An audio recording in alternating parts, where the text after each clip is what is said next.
Why, hello and welcome everybody. It is Pohx again. So I want today to be the first official day of the kind of like beginner YouTube series guide that I want to make. And we are going to start off this video with, I guess, starting and completing Act 1, pretty much just Act 1 normal. So this is going to kind of be done self-found, and what self-found means is I am not going to be utilizing anything, like I'm not going to purchase anything out of what this character finds. So basically, if you're brand new to the game, you can pretty much follow along step by step, and you don't really have to worry about any prerequisites in terms of pretty much anything. So we're going to start off with a Marauder. Now, usually I'll play something like a Shadow or a Witch, kind of like a caster and whatnot, but I figured I should kind of go a little bit out of my comfort zone because this class is a lot more tanky. It's a lot better at. I guess it's a lot more beginner friendly. Same thing with Templar. Templar is actually quite beginner friendly as well. And I could even potentially play something as a Templar. Actually, you know what? I'm just kidding. We're gonna play something as a Templar. Actually, no, I'm just kidding. We're playing a Marauder because this is gonna be. I'm gonna use this character for an endgame thing as well. All right, let's do it. Let's make the Marauder. Alright, so let me go ahead and just get this set up. Alright. So when you first start the game, you're gonna be set onto this little island called Twilight Strand, or not an island, but this little place called Twilight Strand. Now, Twilight Strand, you pretty much don't really need to do anything on here. All you really want to do is just run through and get to the boss. If you want to pick up like some, like open up the barrels and stuff, you can totally open up the barrels. It's not really, it doesn't really do much for you. It's kind of whatever. The only thing you really need to primarily focus on is grabbing the skill gem off of the first zombie that you kill, socketing it into your gear, and then you're pretty much good to go for Hillock. Now, one interesting thing that a lot of people I feel don't notice off the top of their head is that when you're using your flasks, like your HP flasks and your mana flasks, it's important to notice that if your HP or your mana hits full, your flask will actually disable and it won't actually like overheal. So once this caps, the flask effect is removed. It won't actually continue. Alright, so in terms of items that we found, we've got an Enzymite Peak here, which is actually really bad, so we're not really going to worry about it. And this actually brings me into another point, which is really awesome. This crude bow, for example, right here that I have, is a really important piece of gear. And the reason why I say that is it's linked with red, blue, and green. And if an item is linked with red, blue, and green, it has to be linked. It can be four, like it can be blue, blue, green, red, and that's still okay. But you get a chromatic orb from it, and a chromatic orb allows you to reforge the colors of your gear, which we'll talk about later on. I guess I could just put this on right now. It's not really going to be anything too crazy. Fire resistance. Now, at the beginning of the game also, it's important to look for your boots. You want to see if you can find any boots with movement speed on them. That's always a really good option. And something else that you're able to do as well, if you choose to, is you can purchase iron rings, or you can wait later on to get coral rings, and a coral ring will actually give you flat HP. Alright. So I picked up the skill Ground Slam, so we're going to go ahead and start Ground Slamming. This character is going to seem pretty weak until we get a two-handed blunt weapon. We're going to be going two-handed Ground Slam at the beginning, and we'll see what we'll transition to later. Oops. Let's do this. Alright.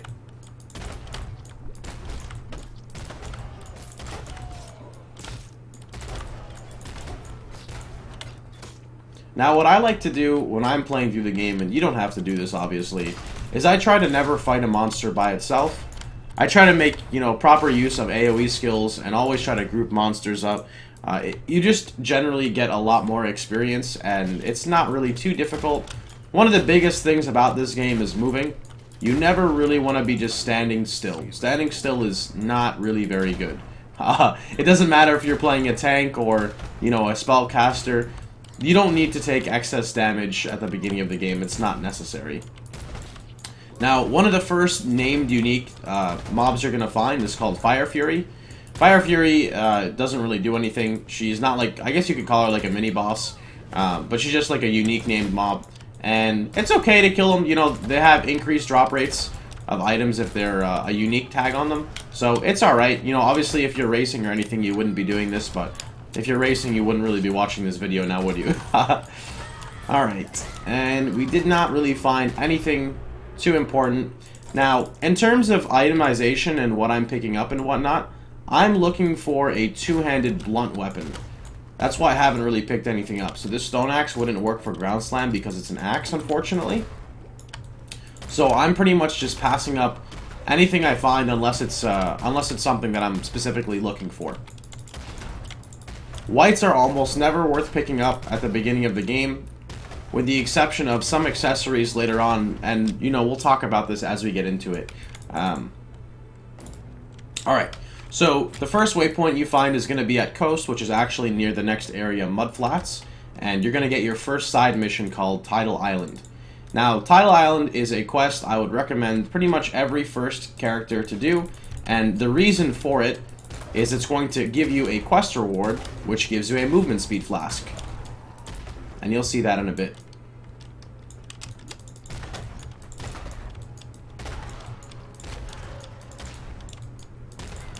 Yep.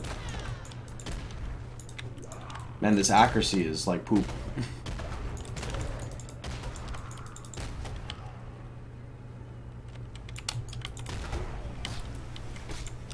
Actually, we're like as well. This is not good. I'm going to use a portal scroll here to get some mana flasks really fast. Well, a mana flask.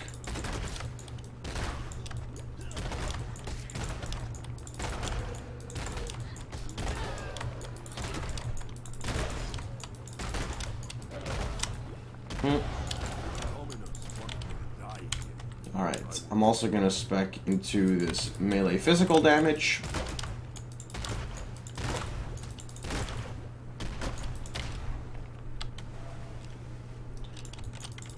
Now, since we are level 3, I do believe that we'll see two-handed weapons in the shop now.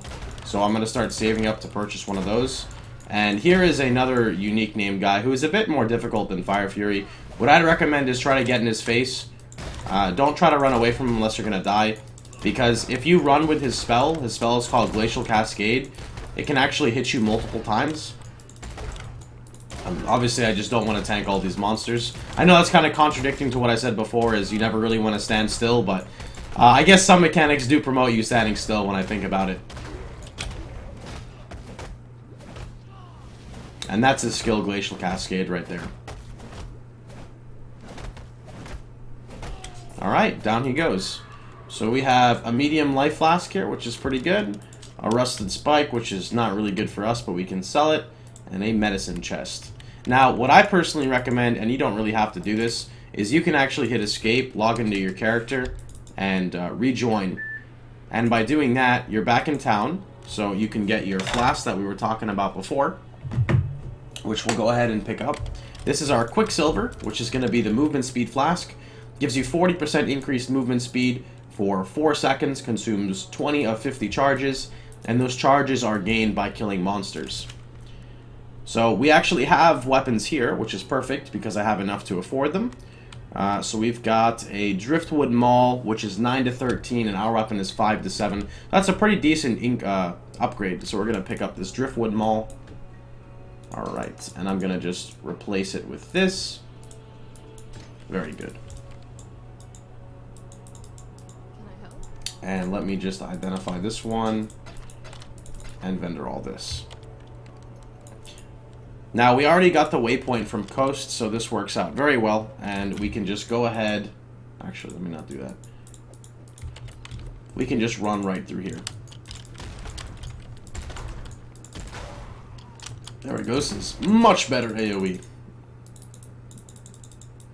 It is wise to note that you can do a recipe for your flasks. You can trade 3 of the same flask, like the same tier, to upgrade to a higher tier. So I could turn 3 small health flasks into a medium life flask, which I have right here. Vice versa, you could do 3 mediums up as well.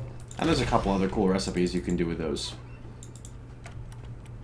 So the goal for this area in Mudflats for the quest is to essentially, there's going to be 3 sets of eggs on the floor, and you'll see them marked by an exclamation mark. And we're just going to pick up all 3 of them for the quest. Nice, a portal scroll. Cool.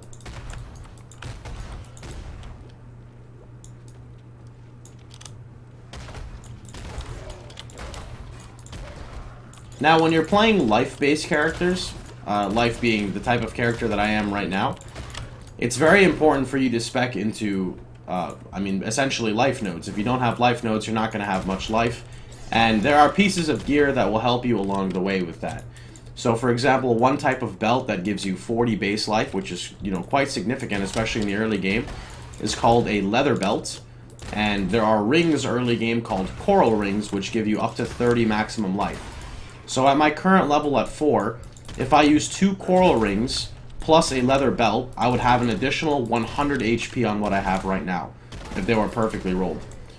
Which is actually not even perfectly rolled, just the implicit, essentially. Alright. We've got Uzbek, which is the unique mob in this area. There's pretty much a unique mob in almost every area you go to. And we're just going to tackle down Uzbek here. You don't have to kill any of these guys. It's just kind of for fun. It's nothing really too crazy to do. If you want to explore the lore and everything throughout the game, go ahead and kill the dudes.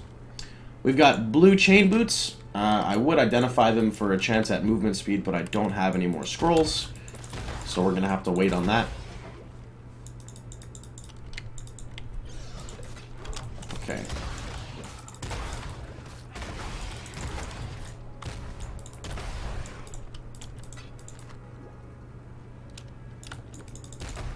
Where is the last one? Last egg is probably going to be right here in the middle.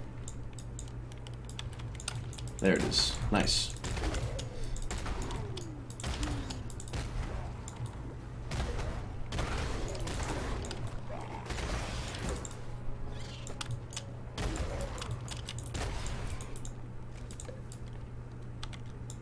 There is also a side area, which you can see actually is this little red-orange looking thing, and that is the fetid pool, which is right here. So what the fetid pool is it's a side mission, which when you kill all the monsters in the area, kind of similar to how Diablo 2 is, if you guys have ever played a little bit of Diablo 2, like the first area. I'm actually going to respec this. This is like terrible pathing, but anyway.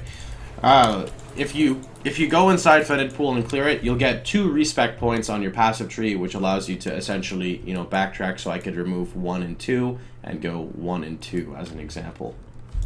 Now, once you get into the submerged passage, there's always going to be a waypoint, which I'd highly recommend for you to take back because you do have a quest reward from breaking the eggs in Mudflats, which will offer you a skill gem.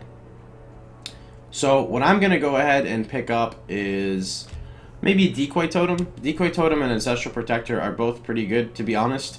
I'm going to go ahead and grab a Decoy Totem, even though I'm not really going to need it on this character. I'll grab an Ancestral Protector. And what Ancestral Protector does is it's essentially just a totem that you summon that will use its own attack alongside with you attacking. And here are the coral rings that I was talking about before. Which I actually technically could afford this one. So I'm gonna sell. Actually, I'm gonna see if there's a new weapon in the shop really fast. Still alive, are we? Nope, these are all axes. So a cool trick that you can do is if you're close to a level, you can actually reset your shops. So I'm gonna come out here for a second, kill a couple mobs, level up. Like literally a couple mobs. Level up, come back, and all the shops actually reset their vendors. So I now have... Here's a good weapon. This is 2 to 5 flat physical damage, which actually puts the weapon from 9 to 13 to 12 to 19, which is actually quite a bit better. And it's only 2 wisdom scrolls, so we can easily just purchase this one.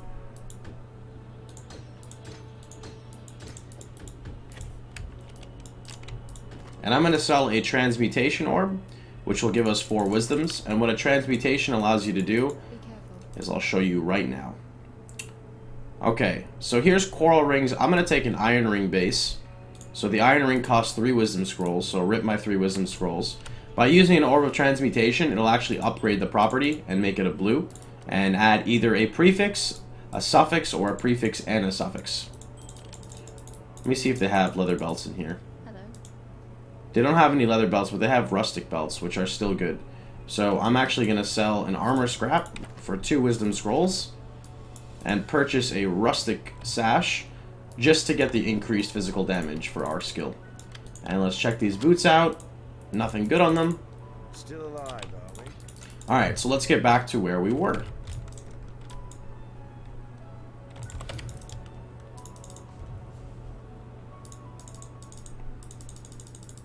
Okay, so now we've got 2 quests to go to.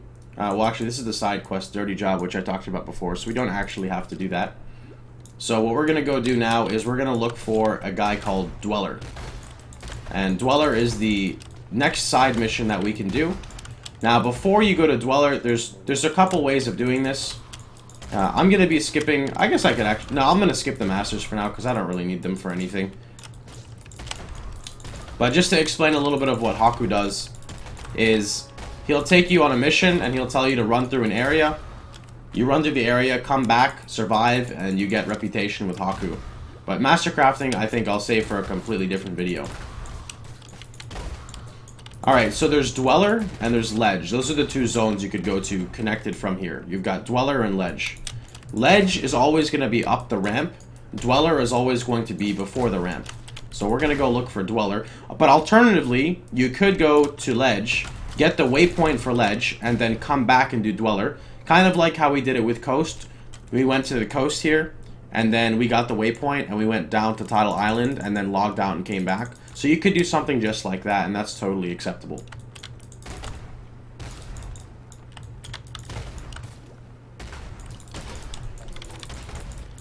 You need to be careful of these little drifting eyes. They don't really do too much damage or anything. This is the 3-link I was talking about before. The red, blue, green that we can sell for a chromatic. But you need to be careful of the eye guys because they have a charge-up attack that deals lightning damage.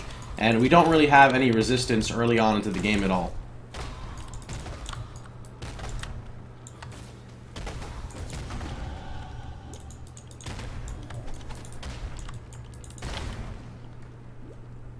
Mr. Dweller. Mr. Dweller. I know you're here somewhere. Okay, he should be right at the end here.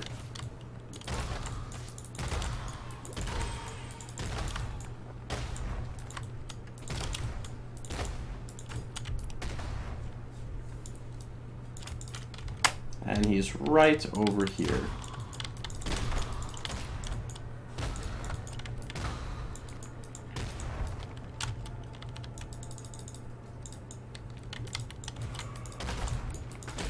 There he is. Now, Dweller has 2 forms. He's got his first form that he's in right now, where he's more tanky in his first form. And he's got the second form where he splits like this. And he'll actually do this barrage, like this barrage spray kind of. So you have to be a bit careful for it. But he's nothing really too scary. We also have our first breach here. So let's go ahead and pop this breach. And we do have to be a little bit careful. Breaches can always be a bit scary.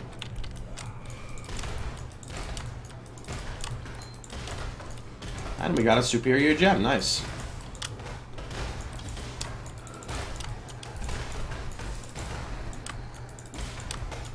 Oh, a yellow driftwood maul. The dream! We'll have to check this right after the breach and see what we get on it.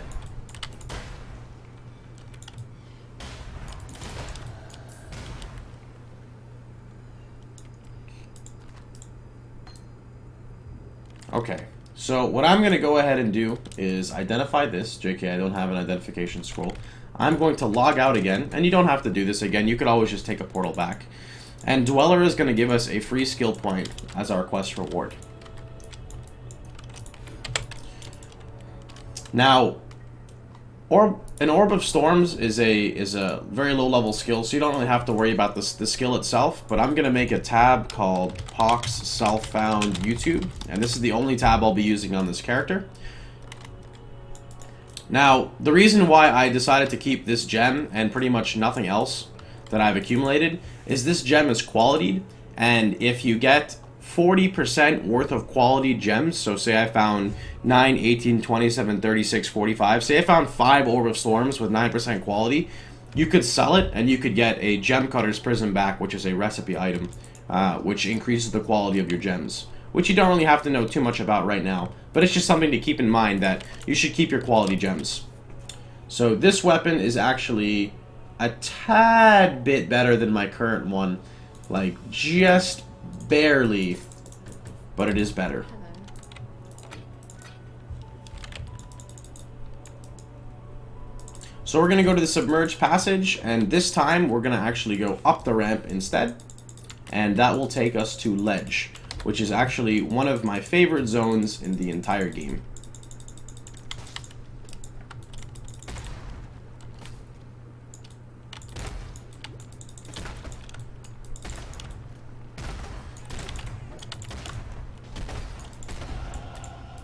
We got a Goat's Horn. That's good for casters.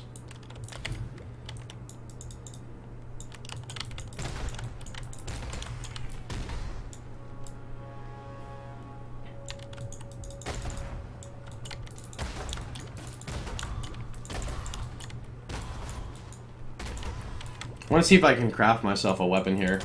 Maybe for the next video or something. I have to look into it again.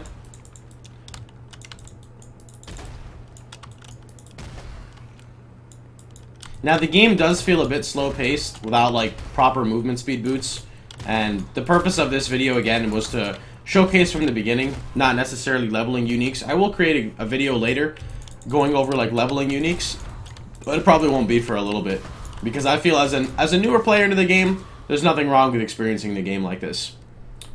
Alright, let's pop this breach as well.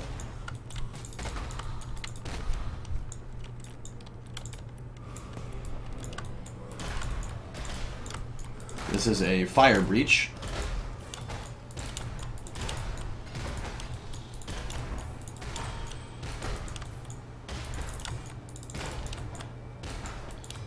Now, your gems will level up as you progress through the game. Your gems level up just kind of like how you level up. When you gain experience, your gems gain experience. The only difference is, I do not believe your gems ever gain diminished experience. Meaning, like, if you're level 50 and you're running a level 10 zone, your gems are still going to get full experience. Now, granted, it's not going to be that much because you could be, you know, they're going to take quite a bit to level up. But this is kind of just for endgame because of how endgame kind of works. So you will constantly see your gems leveling up. There are some instances where you don't want to level up a gem, but you don't really have to worry about that at all. That's kind of like something a little bit further down the line. Now, the reason why I really like Ledge is just a straight line. It is just you and the ledge. There is no way you can get lost in it, which is, in my opinion, awesome, because you don't have to worry about anything. There is going to be a boss in Ledge called Kaduku. All praise and all hail Kaduku. You have to be careful because he does quite a bit of lightning damage, and if you're anything like me, then you're not going to have any resistances really by the time you hit here.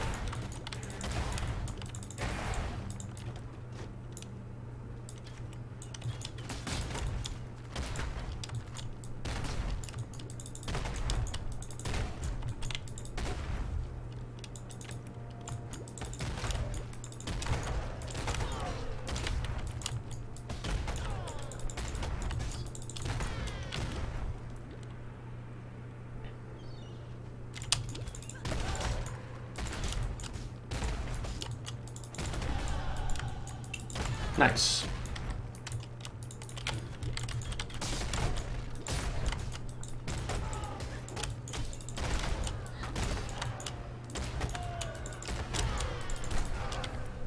Ground Slam's doing pretty good. It's doing work. Here's our waypoint. Now, if you feel that you're pretty weak by this point, you can actually run Ledge all the way to the end, and you can create a new instance and run back, and I'll show you all how to do that. It's not really too needed in the early game. Sometimes when you're on the next difficulty, so like Cruel or even Merciless, it's better to do it.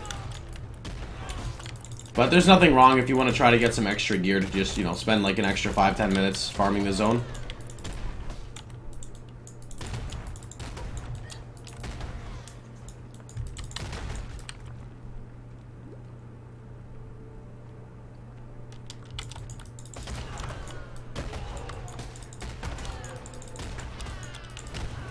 Oh, large mana flask. Very nice.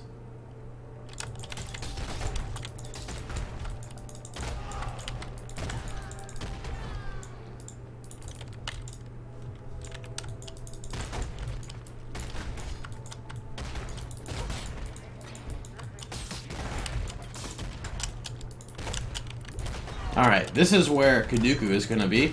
It's always going to be on the ramp going up when you find Kaduku. Well, I guess if you're coming from the other... No, it'll still show it even if you're going the other way.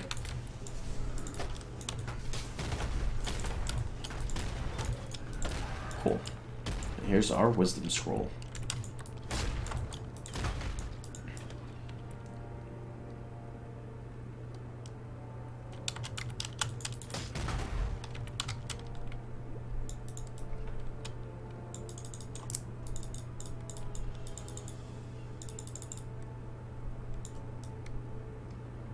Alright, this is the end of Ledge, and we're now entering the climb.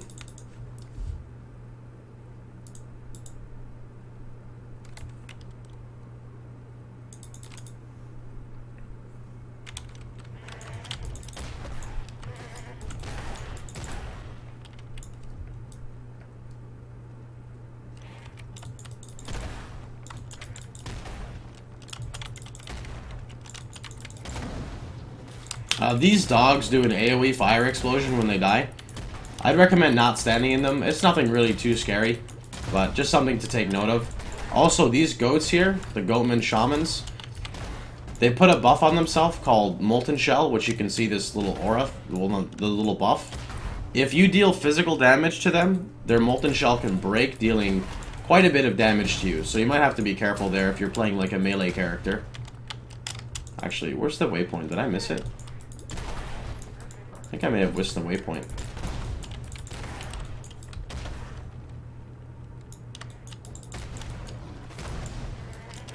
Another thing to note while leveling, if you ever see a blue pack, always kill them. Blue packs give insane amounts of experience compared to just your standard regular white mobs.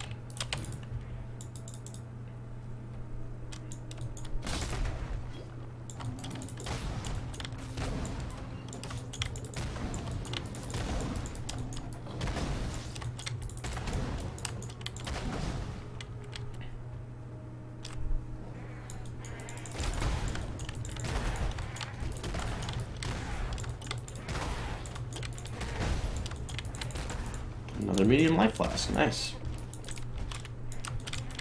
Alright, the one of two unique mobs that is in this area, one of them is Iron Point, and all he really does is spam his rain of arrows and split arrow.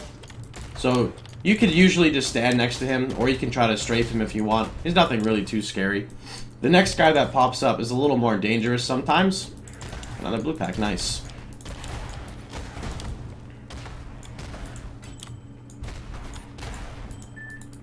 And he is guarding a woman named Navali, which you'll find him right here next to this. Large life flask. Woo.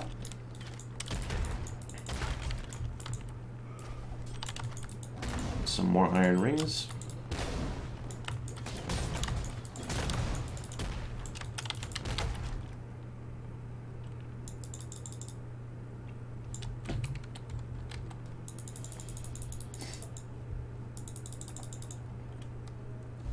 Okay, so I want to show you guys a little breakdown of this mini-map really quickly. So one interesting to note is if you look at like Ledge, for example, you see how it's a kind of like a circle with a filled-in bubble? And for example, my climb is not really filled in. It looks kind of like a little donut. There's like a little dot on it. If there's a little dot on it like this, you can actually look at your map legend. It means that there is an area with a waypoint that I have not found. If it is a empty circle, like it's kind of voided, then it is a visited area, meaning I have discovered it, and there is not a waypoint in there. That's always something to kind of take note of.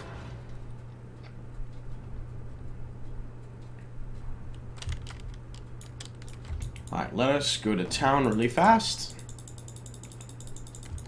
Oh, whoops, that's not town, JK. Here's town.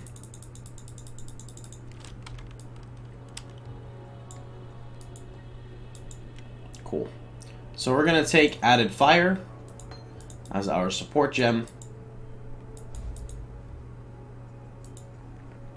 Let's see, what can we vendor?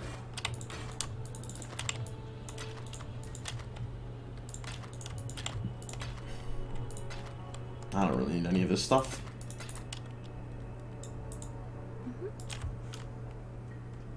There's the leather belts, or sorry, yeah, here are the leather belts I was referring to. So this is a leather belt that gives 41 life, for example. They're very nice. Let's see if maybe I can find a better weapon here. 15 to 23. I mean, it is technically better. I don't have enough to afford it though, unfortunately. We'll wait for another one to come across. Also, I would recommend, if you see an item like this that's red, blue, green linked in the vendor, to purchase it and sell it back, because you can get a free chromatic orb, and 95% of the time it's a better deal. Alright. Let's put our ground slam linked with added fire damage, so it gets an extra 25% of its physical as extra fire damage.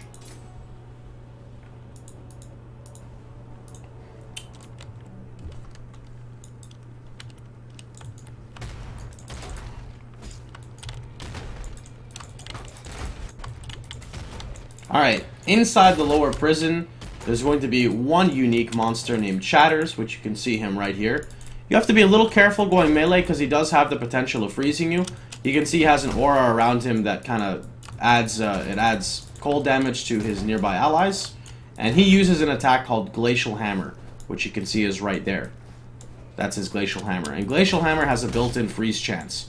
He'll also lay down these little AoEs on the floor you gotta be a little careful of.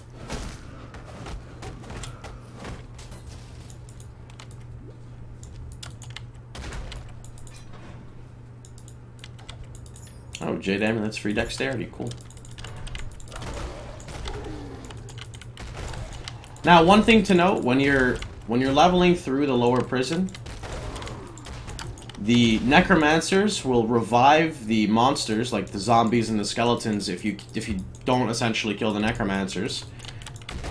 And the revived monsters will not give you any experience whatsoever. Okay. This is going to be part of Labyrinth and the Trials. So I'm just going to go ahead and do this one just to show you guys what it's like. Shackled by the tribulations of the past, the trials ahead offer you both freedom and glory. The future is yours if you're. We're going to wait for this to come back, and then we're going to go ahead and go. And I don't think I'm going to make this one. Nope. And that's going to hit me again as well. But we made it. We're good. Now, those spikes do deal percentage damage, so you have to be a little bit careful of them. And you only need to run these on one character. That's it. You don't have to run them more than once. That actually hit me. What?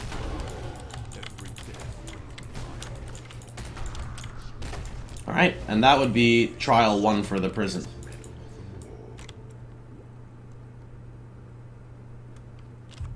Where are we going with this dude? Do I want to go up for Templar AoE? Let's go up.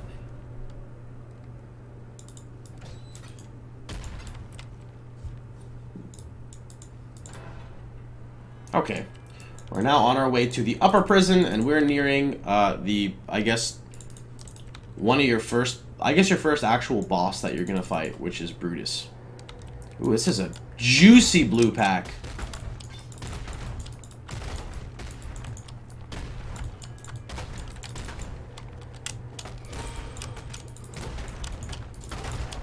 Now, these necromancers cast a spell on you, well, a curse called Enfeeble, which is really annoying. It reduces your chance to hit, your damage, your critical chance, and your critical damage.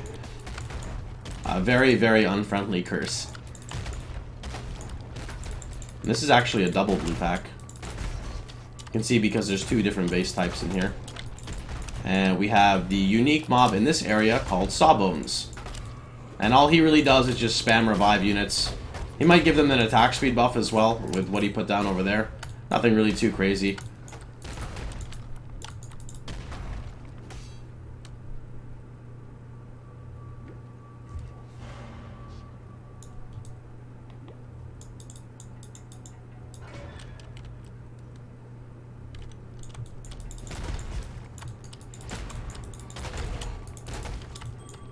Ooh, sapphire rings are nice. At the beginning of the game, I'd recommend for you to pick up all the resistance rings. You only really need one of each, but it's good to have a sapphire ring for cold resist, a topaz ring for lightning resist, and a ruby ring for fire resistance.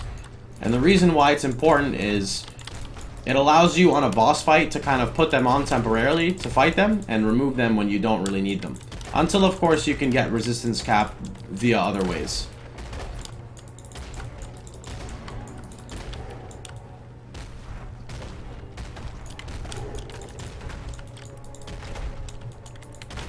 Let's check down and see what's happening. Okay, there's nothing down there.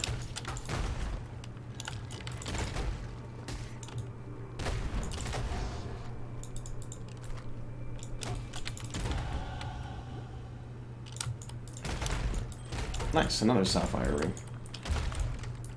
Okay, actually I lied. I'm gonna pick up Heart of the Warrior first.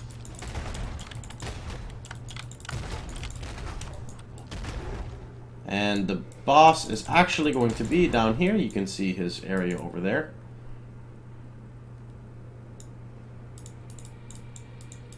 Nice. Now you have a nice little run Exile till Brutus. Shame the warden won't leave anything for me to resist. Make sure you tell our host.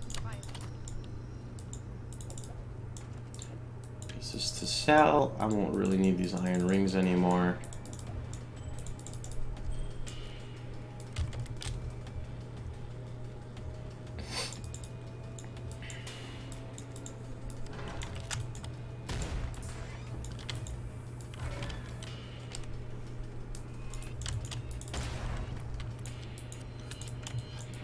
Now the reason why you see me with such mismatched gear as well is because at the beginning of the game, it doesn't really matter too much of what you use.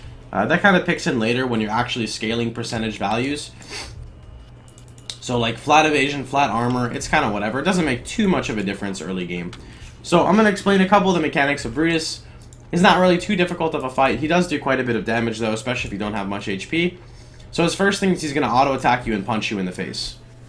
So after his auto attack, he does have a ground slam, so I'm going to hurt him a little bit so he does it. That's his ground slam, and you'll see it spreads and spreads and spreads, and that moves into his third attack, which is his hook, which you saw him hook me earlier. That's the hook right there, and he will summon these spikes from the floor, which you'll see right here.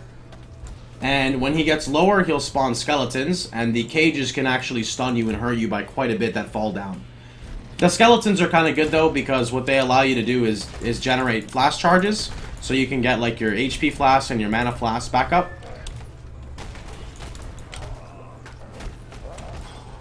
Okay.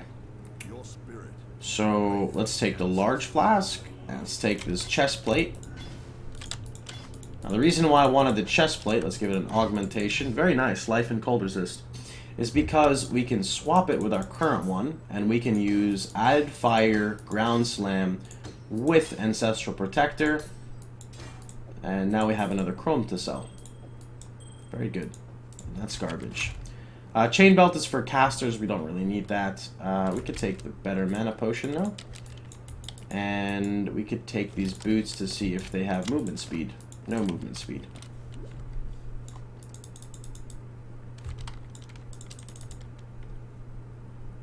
Alright. We've made it to Prisoner's Gate, which is pretty cool because we're almost actually done with this act. We only have a few more zones to go through. So let me go back to town over here. We're going to claim our new rewards after Brutus. Brutus has some really nice rewards, especially for mobility for pretty much every character. So we're going to go ahead and grab Leap Slam, which allows us to jump into the air, which is going to help us greatly with our next area that we're in. Let's also check if there's potentially a new weapon for us. So 15 to 23, we saw these weapons earlier. Unfortunately, I do not have a blacksmith whetstone, so I cannot get it. And this is a retarded... This sword is insane! What? What? This is ridiculous for a beginner. That's OP. It's actually movement speed boots here. Alright, let's vendor both of these. I don't need this one.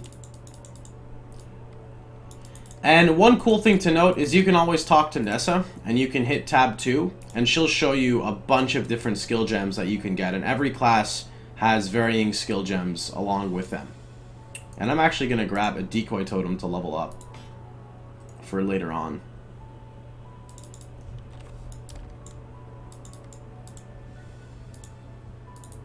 Alright, so this is our skill Leap Slam, and here's what it does.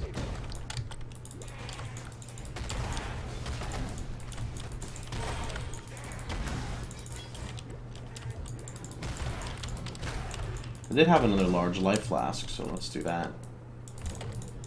Ooh, a blue pack. Very nice.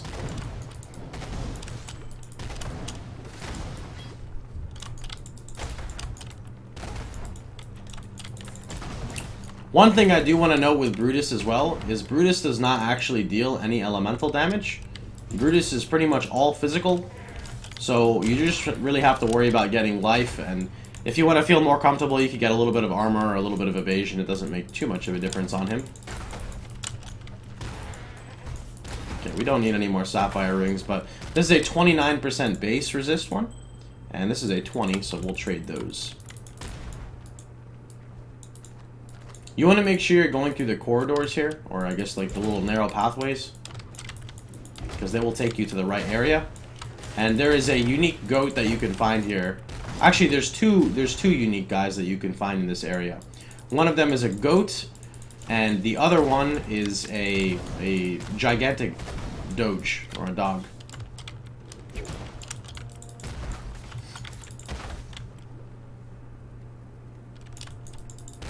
Alright, we also found our first essence. Essences are always a lot of fun. So the way essences work is you're going to click on them 3 times and the monster will come out. And if you see this right here, this is what he's going to drop guaranteed. If you're in a party, I think only one person is going to get it. Or it has a chance of dropping multiple ones.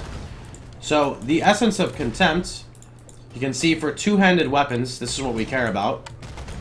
For two-handed weapons, it adds anywhere from 4 to 5 flat physical to it. So that's really nice because that's going to allow us to craft a weapon. And it is kind of luck-based because you don't know the other properties that are going to come on it, you know? You could get, like, percentage increased physical damage or a hybrid percentage increased physical damage or attack speed. There's a lot of varying rolls to get, but it's still nice to use.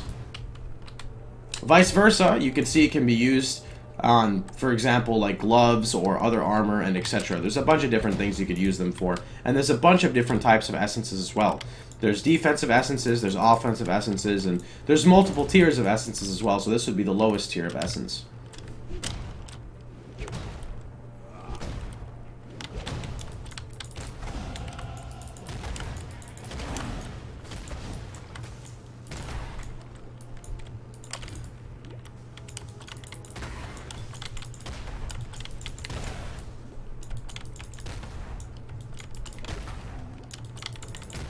Okay, also found our first strong box, and this is the unique monster I was telling you about. He is over here in the corner. And we'll just let the totem kill him while we sit back.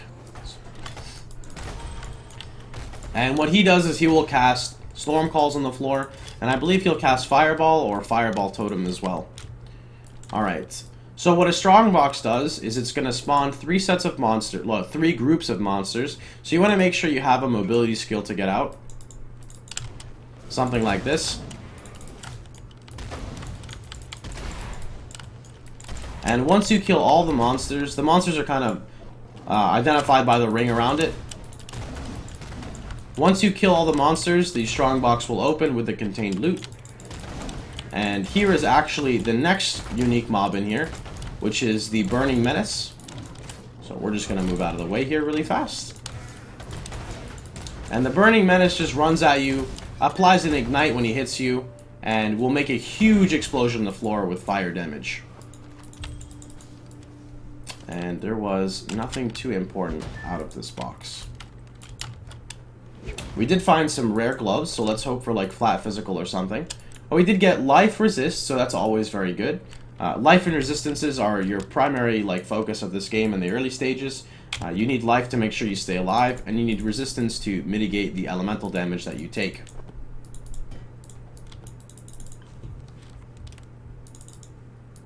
Okay, we only have about 3 to 4 zones left, and that's going to conclude Act 1. We've got Ship Graveyard here, and you can see us kind of on the map. We've got a side area up at the top that we're going to go ahead and run into. And that's going to be for a skill point, and we'll show you that here in a minute.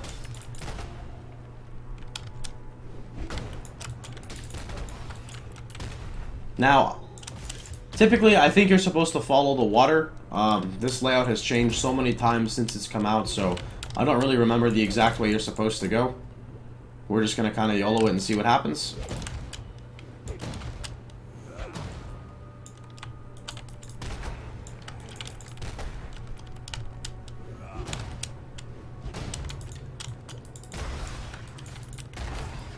Ooh, a portal scroll. Lapis Amulet or Lapis Amulet is the intelligence base, so that's always nice to have if you need, you know, for like stat requirements. If you're leveling like a blue gem on a Marauder, you wouldn't really have much intelligence at the beginning. Alright, so that is Fairgraves. It's wise to note where Fairgraves is. He's always kind of like on this little ramp up, because he's gonna be a guy you need to go to for a quest here in a little bit. I don't think I've ever seen a layout like this before.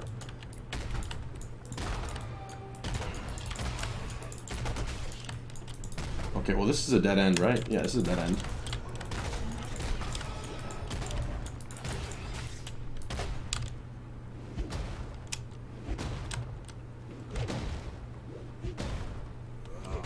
Alright, that is not very fast. So Fairgraves is going to tell you, if you talk to him, to go into his little cavern, and you need to go collect the All Flame. So we're going to go ahead and do that.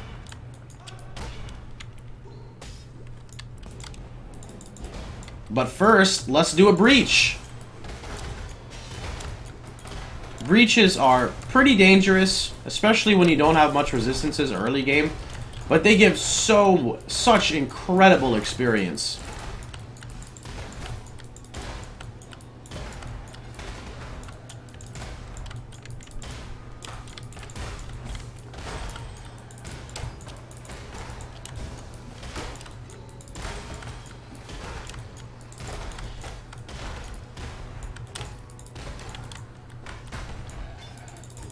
Okay, so some of the items we got out of them is a Splinter of Esh, and splinters are going to be used for fighting Breach Lords in endgame content.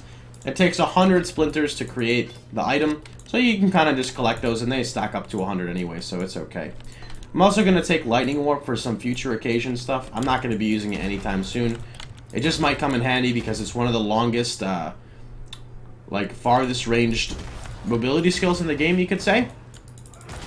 Now, you have 2 ways to go from here. This would be to the final boss of Act 1, over here, which is Mervale. Or, you could choose to go back and get your skill point. So what I'm going to do is, I'm going to go inside here, because there's a portal, or a waypoint, directly right here. And this is actually a quest completion. And then we're going to take the waypoint backwards and find the skill point. So let's see what we have here. Oh, this is okay, but I like my 3 links, so I'm gonna sell these.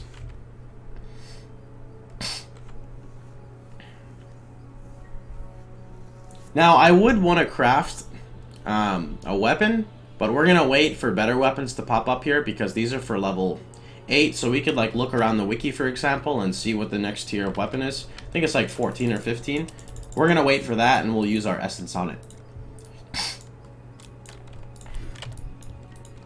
Alright, and we also get new skills. I'll take Sunder. I like Sunder quite a bit. Honestly, I might use Sunder instead of Ground Slam. You can Sunder with an axe, right? You can Sunder with an axe. Okay, we're going to take Sunder instead of Ground Slam. Which means that I could have used that OP sword that we found before. 1.35, 15 to 25. You guys ready for some luck? Let's get some crafting going on. So ideally, you would whetstone this 4 times, but I don't have any whetstones, so we're just gonna hope. We're gonna hope that luck is on our side. We're gonna take. I'll take this one. Actually, I feel this one. Yeah, this is higher base level. This is for level 12. Wait, can you Sunder? You can, right? Or Sunder. Mace, axe, or staff. No. Okay, you cannot. But you can use a jade chopper. Mace, axe, or staff. Well, if that's the case, we're just going to wait then. We'll wait for a... oh, that's actually way better than what I'm using right now. This is 18 to 28. Let's go ahead and do that instead.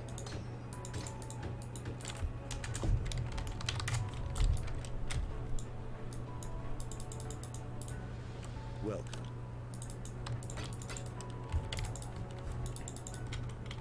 Alright.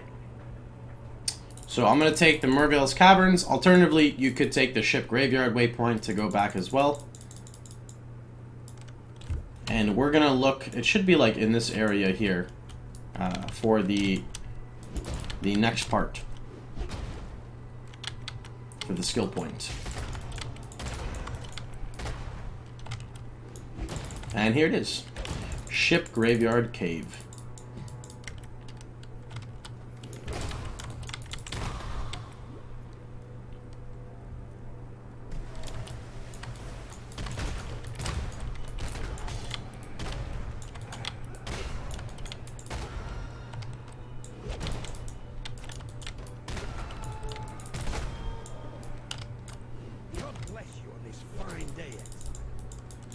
That's an easy all-around mission. All we have to do is kill the totems for him.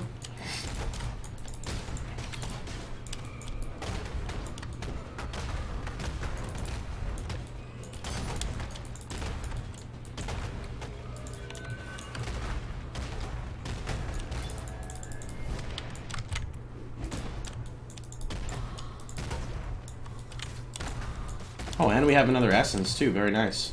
Which essence is it? It is Contempt. I think that's a good one, right? I think that's the one we want. And we found our first shrine too. What shrines are is they will hold a large pack of density, or a large density pack of mobs, and you can claim the buff for 45. I think it's 45 seconds or a minute, depending on the shrine. And this one, for example, is a life and mana regen shrine, which is giving me 26 life regen per second almost.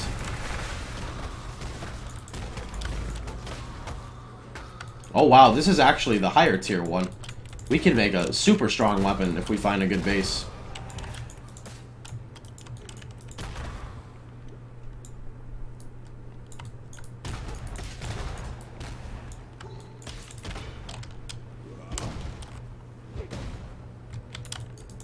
Okay, there's gonna be a unique mob spawning right here. And all she really does is just spam Ice Nova. Doesn't really do anything too crazy. Just be a little careful of like the overwhelming damage, and yeah, it's not really too difficult. So what we're gonna do now is we're gonna go to Fairgraves. If you guys remember where he was, we can just look on the map for him, or we can always just take the portal back. He's gonna be right over here, so we're just gonna run over to him. We gotta attack him and fight him, and then we get another free skill point. I can't tell if walking is faster than this.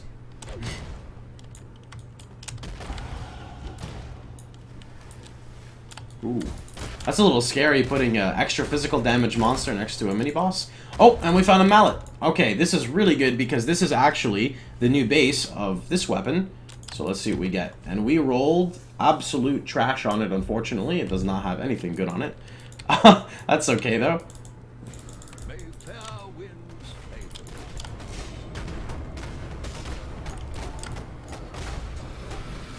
Alright. Ideally, what we'd want to find is, like, increased physical damage. Increased physical damage with... There's two different types. There's a hybrid roll, which would be physical damage and accuracy. And there's just regular physical damage. And then the third prefix would be flat physical, which you would want, which the essence actually adds. So those are kind of some stats that you'd be prioritizing.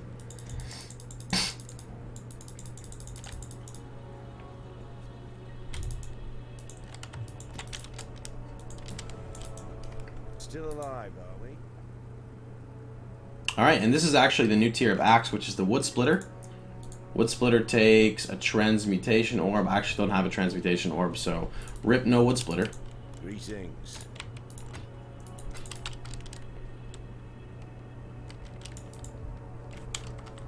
Alright, let's grab Warrior's Blood, and we're gonna move up now. Alright, boys, to Mervale we go. This is pretty straightforward. All we're really gonna do is just kind of run through and go to her. There's gonna be one unique monster in the zone. Oh, this could actually be better than what I'm using. Nah. I think that was actually a unique monster right here. Yeah, she's right here. All she really does is she gives allies Wrath Aura, which increases their increases their lightning damage with spells and adds lightning damage to their attacks. She's fairly weak. You just hit her a few times, she'll fall over, I promise.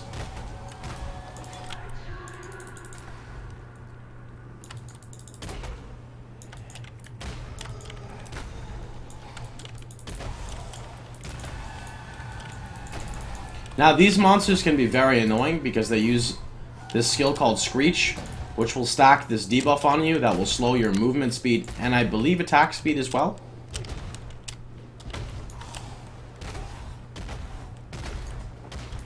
A Silken Vest. Oh, baby.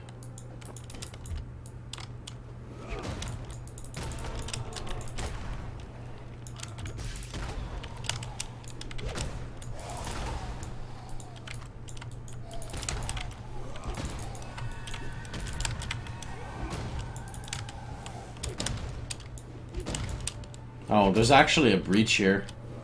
You can tell there's a breach because of the this little swirly purple thing that popped up. Should be over here. There it is. Let's go do that.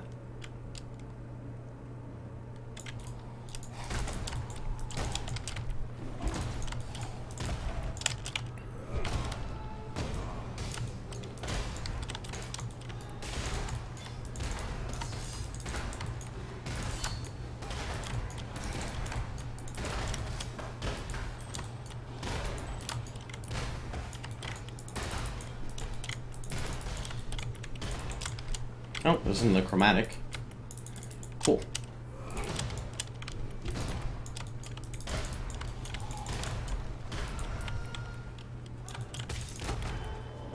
I wonder... I think I can make this jump, right? Can I jump? Yes, I can. Okay, now we're gonna go to the Cavern of Anger. And it's gonna have a boss that's kind of identical to the one we just fought, except it's... Oh, you know, it's a phone call.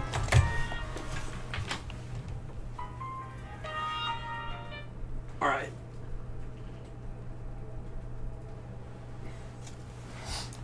That's awkward. Alright, so we got another breach here. Actually, we got two breaches. That's pretty cool.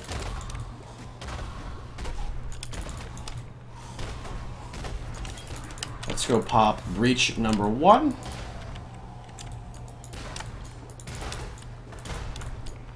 There's actually a mallet here that we could craft. Ooh, and it's superior too? We got a new weapon. This is our new weapon. Where did it go? Superior mallet, where are you? Here it is. Who's ready, boys? It's crafting time. Where's my essence? This essence right here. Here we go. Boom. Oh my Jesus, this weapon! 38 to 74 with 1.36 attacks per second. Oh my goodness. Alright, 131 damage goes to 303. So, alright. We are officially overpowered now.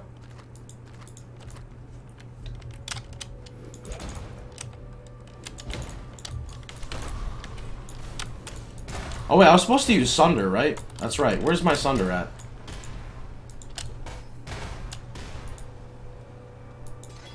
Let me swap Ground Slam for Sunder and see how much I like it.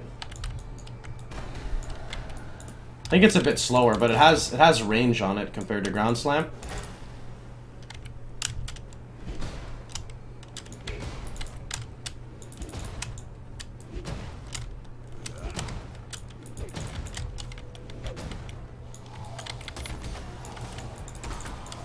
It doesn't have much AoE though. I don't know. We'll see. We'll see how we like it.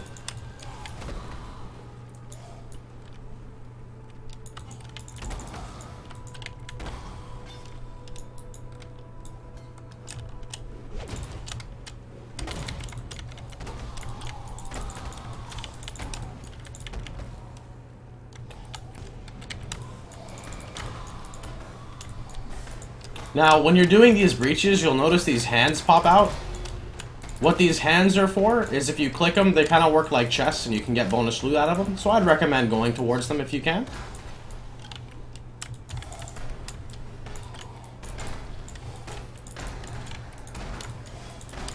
Oh man, we are just cruising now. No problem.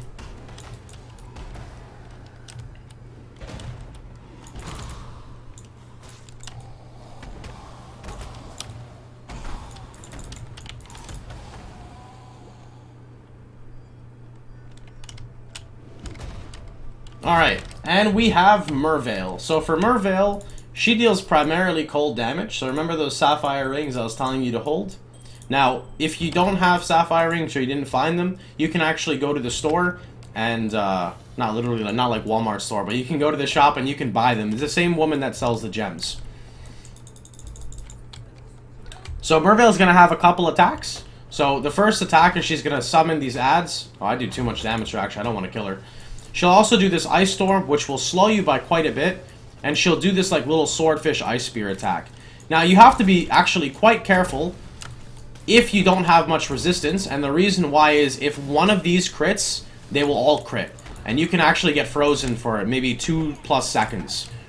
Merveil also has multiple forms. So, her second form, you'll see it pop up right here.